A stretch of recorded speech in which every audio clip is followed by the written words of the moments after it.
Hello नमस्कार दोस्तों, Harshali academy channel में एक बार फिर आपका हार्दिक स्वागत है। हम सब जानते हैं कि एसएससी जीडी 2025 की वैकेंसी अनाउंस हो चुकी है। इस बार लगभग 40,000 के आसपास पद हैं जो इस वैकेंसी के माध्यम से भरे जाने हैं। तो काफ़ी ज़्यादा अपॉर्चुनिटी है, काफ़ी ज़्यादा वैकेंसी है और अभी हमारे पास काफ़ी ज़्यादा समय भी है। लगभग जनवरी फरवरी में ये एग्ज़ाम शेड्यूल्ड है, तो हमारे पास 3 महीने 4 महीने का पूरा समय बच रहा है कि हम इस परीक्षा के लिए अच्छे से तैयारी कर पाएँ।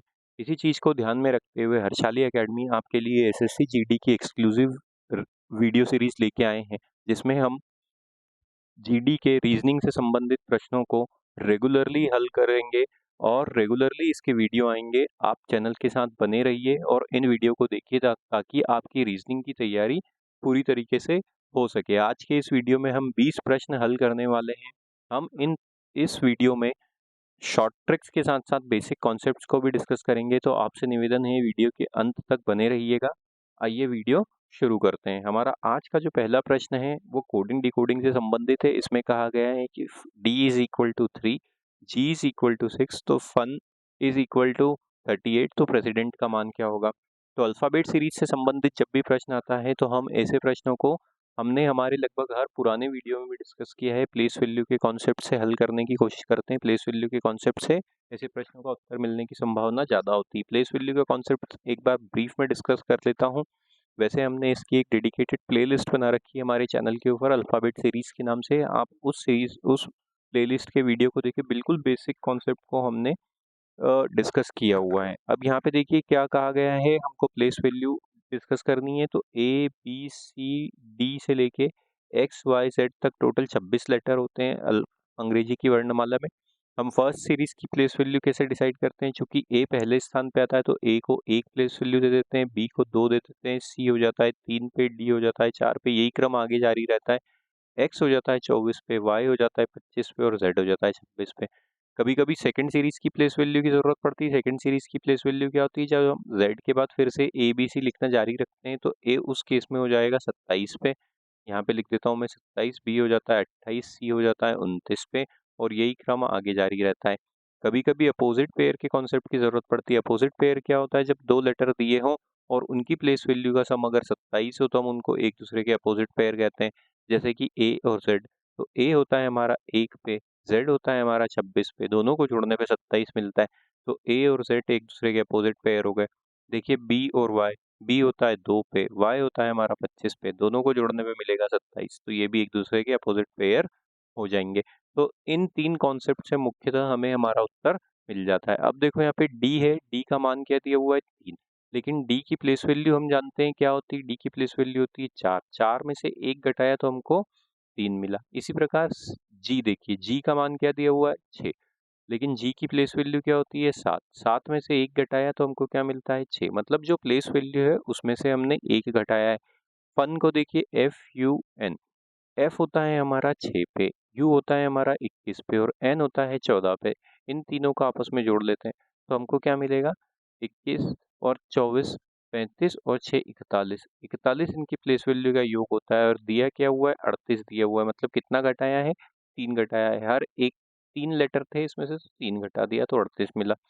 प्रेसिडेंट को क्या लिखेंगे, अभी हमको क्या करना है, PRESIDENT।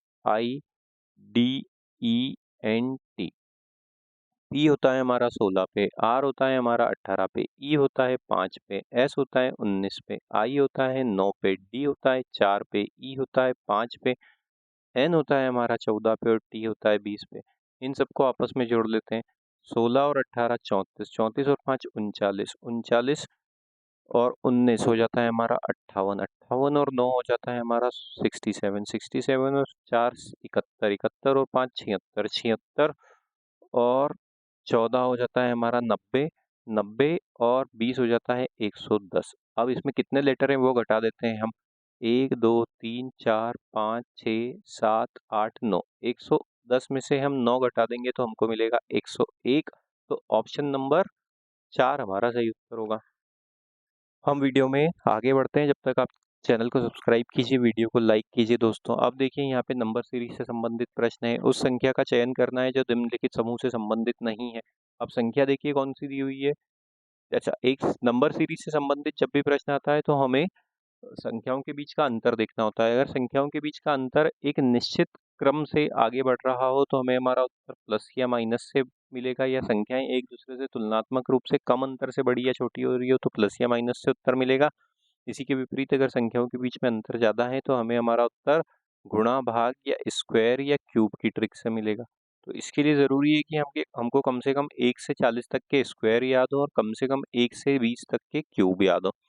अब देखते हैं यहाँ पे क्या दिया हुआ है। 3, 6, 9, 12, 15। 3 से लेके 6 पे आए प्लस 3 हुआ, 6 से लेके 9 पे आए प्लस 3 हुआ, 9 से लेके 12 पे आए प्लस 3 हुआ, 12 से 15 पे आए प्लस 3 हुआ, 15 से 18 प्लस 3, तो प्लस 3 का अंतर चले जा रहा है।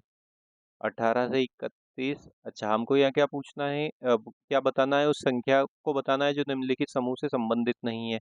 यहाँ पे 3 हुआ, यहाँ पे, अब देखो यहाँ पे क्या होना चाहिए था, 24 के बाद आना चाहिए था प्लस 3 करते तो 27 आना चाहिए था, लेकिन यहाँ पे क्या दिया हुआ है 28 आया है। तो यहाँ पे आना चाहिए था 27, चूंकि पूरी श्रृंखला में प्लस 3 हो रहा है, और 27 में फिर से प्लस 3 करते तो हमको यहाँ पे 30 मिलता। तो कौन सी संख्या समूह से संबंधित नहीं है, 28 संबंधित नहीं है। ऑप्शन नंबर 2 हमारा सही उत्तर होगा। और आगे चलते हैं दोस्तों। अब देखो यहाँ पे काउंटिंग से संबंधित प्रश्न है, कितने त्रिभुज हैं ये हमको याद करना है चित्र में। तो जब भी इसमें एक शॉर्ट ट्रिक याद रखिए, इस प्रकार का त्रिभुज दिया हो और ये त्रिभुज है, ये भुजा, अब और एक एक किसी कोने से दूसरी भुजा पे एक रेखा जा रही हो, तो इसमें कितने त्रिभुज होते हैं, इसकी शॉर्ट ट्रिक होती है। इसको हम लिख देते हैं 1, इसको हम लिख देते हैं 2।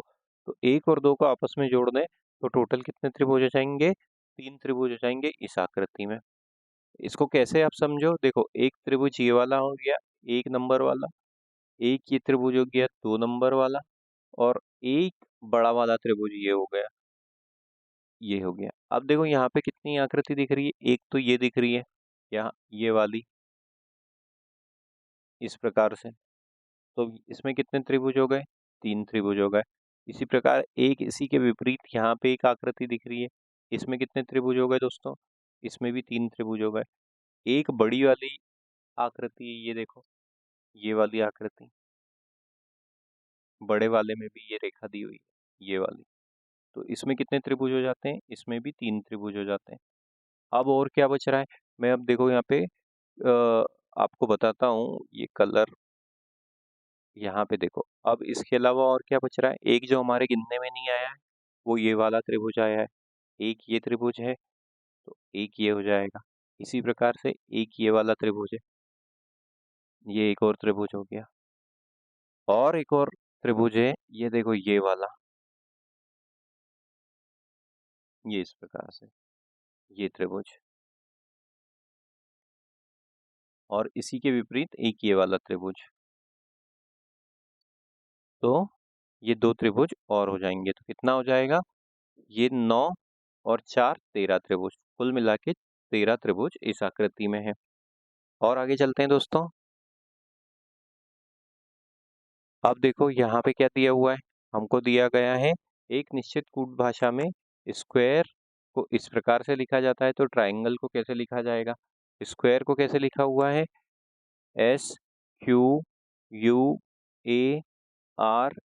इसको कैसे लिखा गया है, TSXEW के रूप में। इनकी प्लेस वैल्यू लिख लेते हैं जल्दी से। S हो जाता है हमारा 19 पे, Q हो जाता है हमारा 17 पे, U हो जाता है 21 पे, A हो जाता है 1 पे, R होता है 18 पे, E होता है 5 पे, T हो गया 20 पे, S हो गया 19 पे, X हो गया 24 पे, E हो गया 5 पे, W हो गया 23 पे, और K हो गया 11 पे। 19 से लेके 20 पे आए मतलब +1 हुआ, 17 से लेके 19 पे आए +2 हुआ, 21 से लेके 24 पे आए +3 हुआ, 1 से लेके 5 पे आए +4 हुआ, 18 से 23 पे आए यहाँ पे +5 हुआ, 5 से 11 पे आए तो +6 हुआ, तो +1 +2 +3 +4 +5 +6। ट्राइंगल को कैसे लिखेंगे, TRIANGLE, ये हो गया 20, 20 में 1 जोड़ देंगे तो हमको क्या मिलेगा, 21, 21 मतलब U। उसके बाद देखो R होता है हमारा 18 पे, इसमें 2 जोड़ देंगे मिलेगा 20, 20 मतलब T। उसके बाद I होता है हमारा 9 पे उसमें 3 जोड़ देंगे तो हमको मिलेगा 12, 12 मतलब L। उसके बाद देखो ए होता है हमारा 1 पे, 1 में हम जोड़ देंगे 4, 4 जोड़ेंगे तो क्या मिलेगा 5, तो UTLE, UTLE मतलब ये वाला ऑप्शन हमारा स्ट्राइक आउट हो गया। उसके बाद n होता है 14 पे, 14 में अगर हम 5 जोड़ देंगे तो हमको क्या मिलेगा 19, 19 मतलब S, तो UTLES। उसके बाद देखो आगे चलते हैं, G होता है हमारा 7 पे, 7 में अगर हम 6 जोड़ देंगे तो हमको मिलेगा 13, 13 मतलब क्या होता है M। उसके बाद देखो L होता है हमारा 12 पे, 12 में हम 8 जोड़ देंगे तो हमको क्या मिलेगा, 12 में हमको यहाँ पे हमने 12 में हम 7 जोड़ेंगे, 7 जोड़ेंगे तो हमको क्या मिलेगा 19, तो UTLESMS, UTLESMS, UTLESMS यहाँ पे भी है, UTLESNS है, तो ये वाला भी रूल आउट हो गया। अब आखिरी में देखो E होता है हमारा 5 पे, तो अब हम कितना जोड़ेंगे, इसमें 8 जोड़ेंगे तो हमको क्या मिलेगा 13, 13 मतलब M। तो ऑप्शन नंबर 2 हमारा, ऑप्शन नंबर 3 हमारा सही उत्तर होगा। काफ़ी सिंपल प्रश्न है, सिर्फ हमको प्लेस वैल्यू के कॉन्सेप्ट को अच्छे से याद करना है और उसको इम्प्लीमेंट करना है। और आगे चलते हैं दोस्तों, श्रृंखला को पूरी करना है अब हमको यहाँ पे। तो जब भी इस प्रकार का प्रश्न आता है तो हमको क्या करना होता है, यहाँ पे 2 शॉर्ट ट्रिक लगानी होती है। 2 शॉर्ट ट्रिक कौन कौन सी, आप देखो यहाँ पे सबसे पहले हमको प्लेसेस गिनने हैं रिक्त स्थान को मिला के, तो कितने प्लेसेस हैं 1 2 3 4 5 6 7 8 9 10 11 12, कुल मिला के 12 प्लेस है। तो इसको कैसे लिख सकते हैं हम, 3 गुणित 4 के हिसाब से कर सकते हैं या 4 गुणित 3 के हिसाब से कर सकते हैं, मतलब 3 3 के 4 हिस्से बना सकते हैं या 4 4 के 3 हिस्से बना सकते हैं। ये तो पहली ट्रिक हो जाती है। दूसरी ट्रिक ये देखनी होती है कि हमको सबसे पास पास में लेटर कहाँ पे दिए हुए हैं, तो उससे हमको एक पैटर्न समझ में आता है। देखो यहाँ पे क्या दिया हुआ है QRR, यहाँ पे क्या दिया हुआ है PQ, मतलब Q के बाद क्या आ रहा है R आ रहा है, या R के पहले क्या आ रहा है Q आ रहा है। तो अब यहाँ पे देखो, यहाँ पे क्या दिया हुआ है PQ, Q के बाद स्थान चूंकि खाली है तो हम क्या लिख देंगे, यहाँ पे R लिख देंगे। R लिख दिया अगर मान लो, तो ये कैसा पैटर्न बन रहा है PQRR, PQRR। अब देखो यहाँ पे P के बाद Q दिया हुआ था, या Q के पहले P दिया हुआ था, तो Q के पहले कहाँ पे रिक्त स्थान है, यहाँ पे देखो ये यहाँ पे रिक्त स्थान है, तो ये क्या हो जाएगा P। उसके बाद Q के बाद क्या दिया हुआ था, R दिया हुआ था, तो यहाँ पे क्या आ जाएगा, यहाँ पे R आ जाएगा। तो ये कैसा बना, देखो यहाँ पे भी ये हो गया PQRR, यहाँ पे PQRR, यहाँ पे भी PQRR आ गया, और Q के पहले रिक्त स्थान है तो यहाँ पे भी P आ जाएगा। तो कैसा पैटर्न बना, PQRR, PQRR, PQRR, इस तरीके का। तो क्या उत्तर होगा, RPRP, RPRP, ऑप्शन नंबर 2 हमारा सही उत्तर होगा। और आगे चलते हैं दोस्तों, अब देखते हैं इस प्रश्न में क्या है हमारे सामने। आप जब तक चैनल को सब्सक्राइब कीजिए, वीडियो को लाइक कीजिए। सिटिंग अरेंजमेंट से संबंधित प्रश्न है। 8 मित्र ABCDEFG और H एक सीधी रेखा में बैठे हैं, सभी का मुख उत्तर की ओर है। डायरेक्शन के हिसाब से नॉर्थ इस दिशा में होता है, एक सीधी रेखा में बैठे हुए हैं, तो ये मान लेते हैं ये हो वो सीधी रेखा जिसमें वो बैठे हुए हैं, और 8 लोग हैं तो 8 स्थान बना लेते हैं, 2 3 4 5 6 7 और 8। अब क्या क्या इन्फॉर्मेशन दी है, F D और G के बीच में बैठा है, तो F जो है वो किसके बीच में बैठा है, D और G के बीच में, तो मान लेते हैं D यहाँ पे G यहाँ पे। या फिर दूसरी संभावना क्या होगी कि G यहाँ पे होगा और D यहाँ पे होगा, दोनों में से एक ही कोई सत्य होगा। B H और A के बीच में बैठा हुआ है, तो ये B है, वो H और A के बीच में बैठा हुआ है, तो यहाँ पे या तो H इधर होगा या A इधर होगा, ये दोनों संभावनाएं हैं। ई जी के बाएं से तीसरे स्थान पे बैठा है, जी के बाएं से तीसरे स्थान, ये मान लेते हैं ये जी है। लेफ्ट किस साइड हो जाएगा, लेफ्ट इस साइड हो जाएगा, ये हो गया लेफ्ट। राइट किस साइड हो जाएगा, राइट इस साइड हो जाएगा। ये बाएं से तीसरे स्थान पे, तो तीसरा स्थान कौन सा, ये हो गया पहला स्थान, ये हो गया दूसरा स्थान, और ये हो गया तीसरा स्थान। कौन बैठा हुआ है, ई बैठा हुआ है, ये हो गया ई। अच्छा, जी किसी एक कोने पे बैठा है, तो कोना कौन सा है, एक ये है एक ये है। अब लेकिन चूंकि जी के दाएं से बैठा हुआ है, जी के बाएं पे ई बैठा हुआ है, तो यहाँ पे अगर जी होगा तो बायां तो फिर हो ही नहीं पाएगा, तो जी कहाँ पे आ जाएगा इस स्थिति में, जी यहाँ पे आ जाएगा तीसरे स्थान पे, मतलब 1 2 3, यहाँ पे कौन बैठा हुआ है, ई बैठा हुआ है। अच्छा, जी अगर यहाँ है तो F कहाँ पे हो जाएगा, क्योंकि हमने पहले ही पढ़ा था कि F D और G के बीच में बैठा हुआ है। F D और G के बीच में बैठा हुआ है, तो F यहाँ पे आ जाएगा और D यहाँ पे आ जाएगा।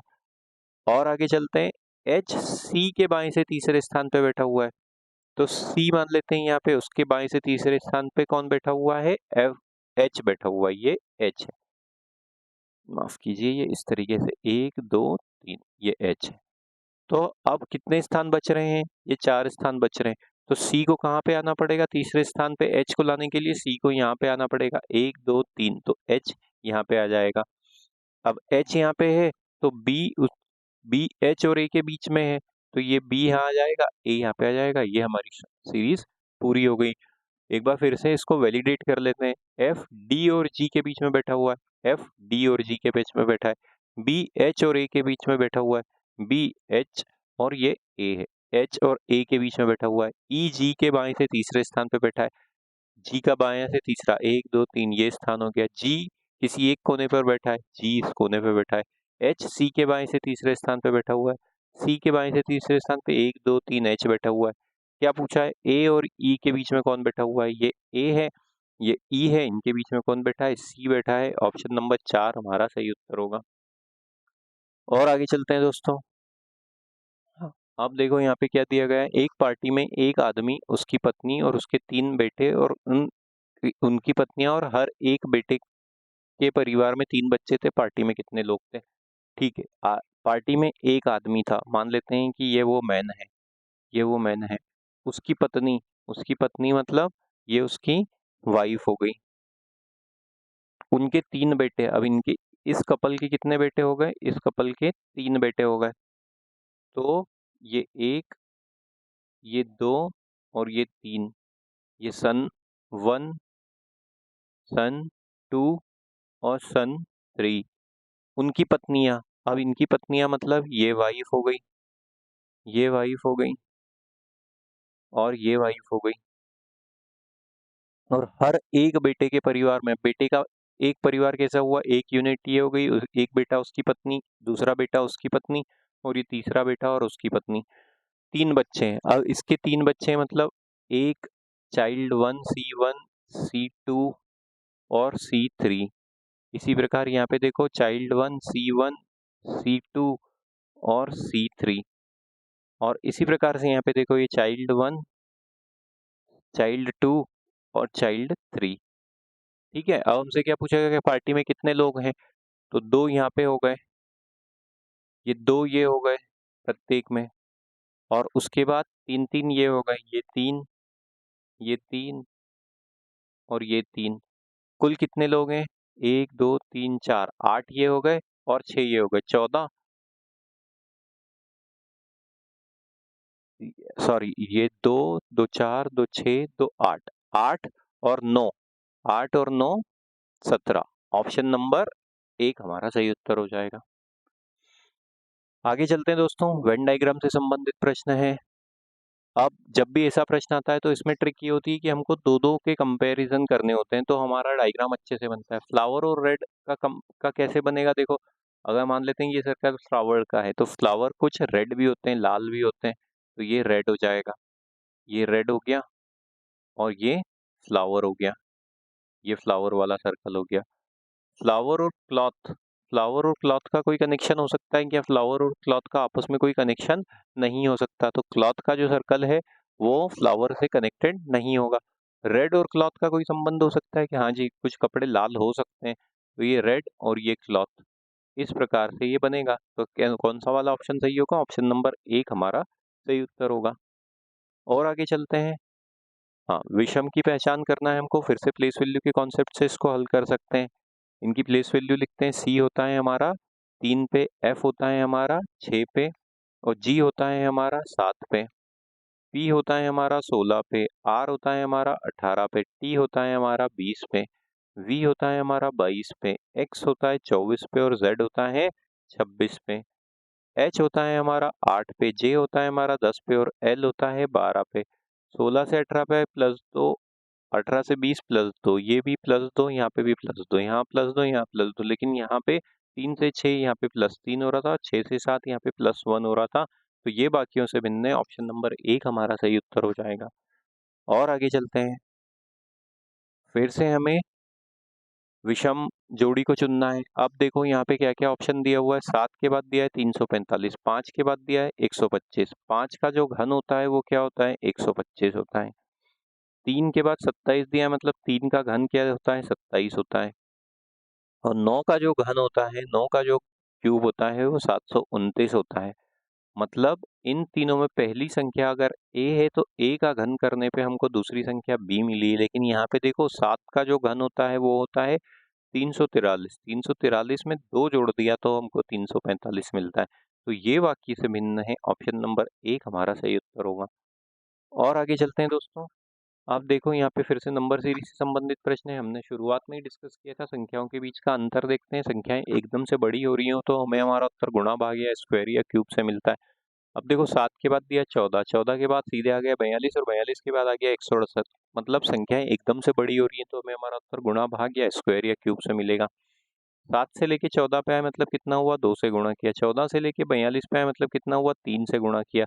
42 से लेके 168 पे आए मतलब कितने से गुणा किया 4 से गुणा किया। तो श्रृंखला कैसे आगे बढ़ी इंटू 2 इंटू 3 इंटू 4। तो अब ये क्या हो जाएगा 2 3 4, अब यहाँ पे क्या आ जाएगा 5 आ जाएगा। इसमें 5 का गुणा कर देंगे 16 पंजे 80 और 8 पंजे 40, 840। ऑप्शन नंबर 3 हमारा सही उत्तर होगा। और आगे चलते हैं दोस्तों। हाँ, अब देखिए यहाँ पे फाइंड द मिसिंग नंबर का पैटर्न का सवाल है। प्रश्नवाचक चिन्ह के स्थान पे आने वाली संख्या ज्ञात करनी है। जब भी ऐसा प्रश्न आए तो हमें सबसे पहले तो संख्याओं का पैटर्न ध्यान से स्टडी करना चाहिए। जैसे एक रो या एक कॉलम में संख्याएं तुलनात्मक रूप से काफी बड़ी या काफी छोटी दिख रही हो तो हमें हमारा उत्तर वर्टिकली मिलने की या हॉरिजॉन्टली मिलने की उस स्थिति में ज्यादा होती है। कैसे कि जैसे ये देखियो 189 बाकी 9 7 और 63 से बड़ा दिख रहा है तो हमको वर्टिकली मिल सकता है। इसी प्रकार 144 इन बाकियों से बड़ा दिख रहा है। तो अब देखो यहाँ पे इन 9 7 और 63 से इस 189 को कैसे बना सकते हैं। देखो अगर 9 और 7 का गुणा कर दें तो हमको क्या मिलेगा 9 और 7 का गुणा कर दें तो 63 मिलता है। और 63 में अगर हम 3 का गुणा कर दें तो हमको क्या मिलेगा 189 मिलेगा। मतलब क्या हुआ ए बी सी था तो हमने और चौथी संख्या डी थी तो ए गुणित बी गुणित सी किया तो हमको चौथी संख्या डी मिली। अब यहाँ पे देखो यहाँ पे क्या दिया हुआ है 8 नमा की 72 और 72 दूना 144। मतलब यहाँ पे भी यही हुआ, इन तीन संख्याओं का गुणा करने पे हमको 144 मिला। तो अब यहाँ पे क्या आ जाएगा मान लेते हैं ये संख्या है x, तो 3 गुणित 4 गुणित x बराबर 96 है। तो ये क्या हो जाएगा अब इसको कर देते हैं तो x 4 और 3 का गुणा किया तो 12, 96 बटे 12 मतलब कितना हो जाएगा 8 हो जाएगा। ऑप्शन नंबर 3 हमारा सही उत्तर होगा। और आगे चलते हैं दोस्तों, पावर को कैसे लिखा हुआ है। पावर को लिखा गया है POWER, इसको लिखा गया है KLDVI के रूप में। P होता है हमारा 16 पे, K होता है हमारा 11 पे, O होता है 15 पे, L होता है 12 पे, W होता है 23 पे, D होता है 4 पे, E होता है 5 पे, V होता है 22 पे, R होता है 18 पे और I होता है 9 पे। तो अब देखो यहाँ पे कोई पैटर्न दिख रहा है क्या 16 से 11 पे आए मतलब -5 हुआ, 15 से 12 पे आए -3 हुआ। अच्छा देखो 16 और 11 को जोड़ देंगे तो क्या मिलेगा 27 मिलेगा। ये एक दूसरे के अपोजिट पेयर हो गए। 15 और 12 को जोड़ा 27 मिला, 23 और 4 को जोड़ा 27 मिला, 5 और 22 को जोड़ा 27 मिला, 18 और 9 को जोड़ा 27 मिला। तो ये एक दूसरे के अपोजिट पेयर हो गए। फेथ का क्या होगा FAITH, F होता है हमारा 6 पे, 6 का अपोजिट मतलब हमको क्या चाहिए 21, 21 पे क्या होता है U होता है। U से कौन सा ऑप्शन शुरू हो रहा है ऑप्शन नंबर 1 शुरू हो रहा है। तो यही हमारा सही उत्तर हो जाएगा। A होता है 1 पे तो इसका अपोजिट हो जाएगा 26, 26 मतलब Z। U के बाद Z हमने देख ही लिया है दोस्तों। और आगे चलते हैं। अब देखो यहाँ पे क्या कहा गया है, रवि 8 किलोमीटर उत्तर पूर्व और फिर 6 किलोमीटर दक्षिण पूर्व की ओर चलता है। वह अपने प्रारंभिक बिंदु से कितनी दूर है। डायरेक्शन का चार्ट बना लेते हैं। देखो इस प्रकार से डायरेक्शन का चार्ट होता है। ये हो जाती है हमारी नॉर्थ दिशा, ये हो जाती है हमारी साउथ दिशा दक्षिण दिशा, ये हो जाती है हमारी ईस्ट पूर्व दिशा और ये हो जाती है हमारी वेस्ट दिशा। अब हमसे क्या कहा गया है मान लेते हैं ये स्टार्टिंग पॉइंट है, ठीक है। वो 8 किलोमीटर उत्तर पूर्व, उत्तर पूर्व कहाँ होगा जो पूर्व और उत्तर के बीच में होगा। तो यहाँ पे ये है नॉर्थ, ये है ईस्ट, तो उत्तर पूर्व किस दिशा में हो जाएगा, इस दिशा में हो जाएगा। वो कितना चला इस दिशा में, इस दिशा में वो 8 किलोमीटर चला, मान लेते हैं वो इस पॉइंट पे आ जाता है। 8 किलोमीटर चलने के बाद या हम यहाँ पे बना लेते हैं, ये उसका स्टार्टिंग पॉइंट है और ये उसका एंड पॉइंट है, 8 किलोमीटर मान लेते हैं। ये ए है, ये बी है, और यहाँ से ए से बी तक की दूरी कितनी हो गई, 8 किलोमीटर हो गई। उसके बाद इस बिंदु पे पहुंचने के बाद क्या करा उसने, वह 6 किलोमीटर दक्षिण पूर्व की ओर चला। दक्षिण पूर्व किधर है, ये देखो, ये दक्षिण है, ये पूर्व है, तो कौन सी दिशा हो जाएगी, ये वाली दिशा हो जाएगी, ये वाली दिशा हो जाएगी। तो वो यहाँ से किस दिशा में चला, इस दिशा में चला। कितना चला, 6 किलोमीटर। तो मान लेते हैं ये है वो, ये पॉइंट है, ये हो गया सी। ये कितना है, 6 किलोमीटर।